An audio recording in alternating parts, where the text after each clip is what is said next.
mental health and emotional health and even eventually our physical health like really takes a toll after continuously seeing like Black people, Black bodies constantly being murdered, violated in the way that we continue to see it. Like that takes a serious toll on the way that we feel, and I think after a while we just kind of grow numb to it. No justice! No peace! No racist! Police! No justice! No peace! No racist! Police! It can be really hard hearing about yet another Black or brown, Indigenous or Palestinian neighbor or comrade fall down to police violence or be incarcerated or have access to their water or electricity or food cut off, and just feel like you're in this monotonous space of textbooks and essays that seem to just be completely cut off from our fight for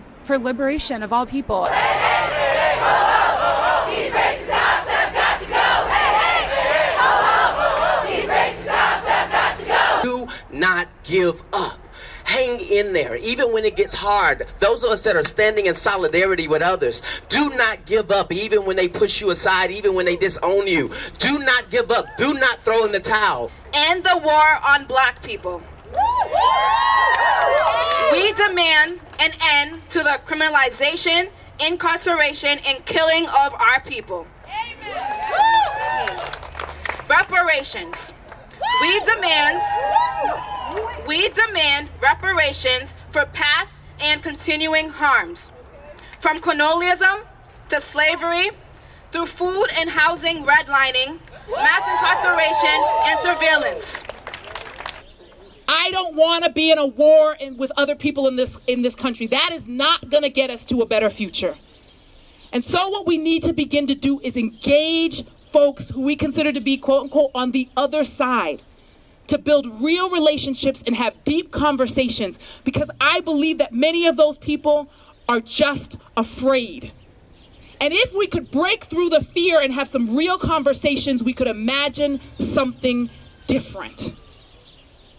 So I know this is a Black Lives Matter rally, but I wanted to share this because I think, like many of you, I'm scared about what I see happening in this country.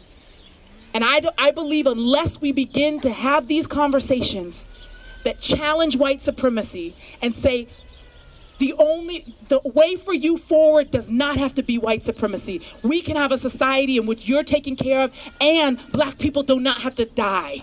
It is a tragedy for our society at large here in Boston when a police department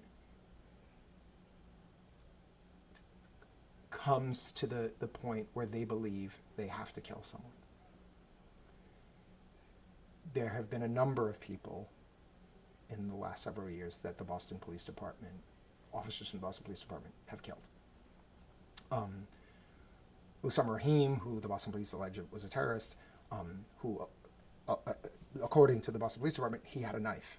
There were FBI agents, FBI counterterrorism agents, and Boston police officers who were armed, numerous ones, but just said, we need to shoot and kill this person, and did.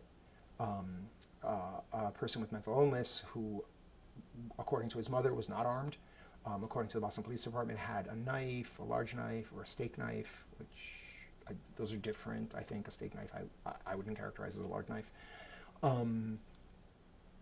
Who his mother called because he had mental health problems and she was having trouble dealing with him. Boston police came very, very recently, and Boston police came and shot and killed him.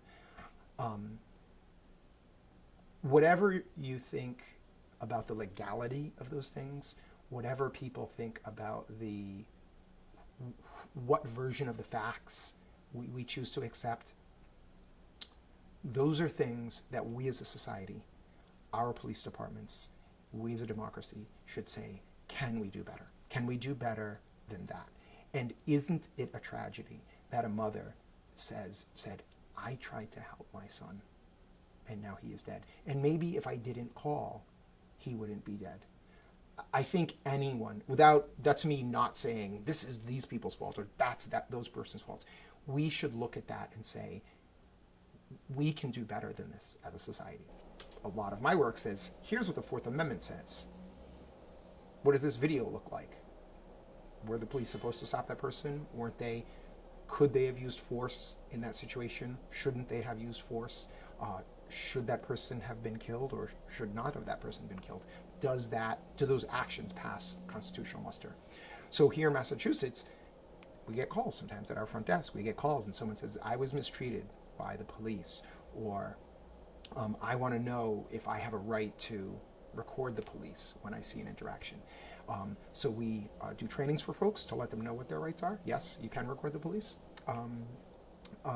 We talk to folks about what their Fourth Amendment, what their First Amendment rights are in interactions with the police. And sometimes when people's rights have been violated, and we believe that's the case and we think it's actionable, we may file lawsuits in terms of people's mistreatment. If people are mistreated, if their rights are violated by an actor of the state, we would say. A lot of times that it would be a police officer or other law enforcement official. We'll take those to state or federal court.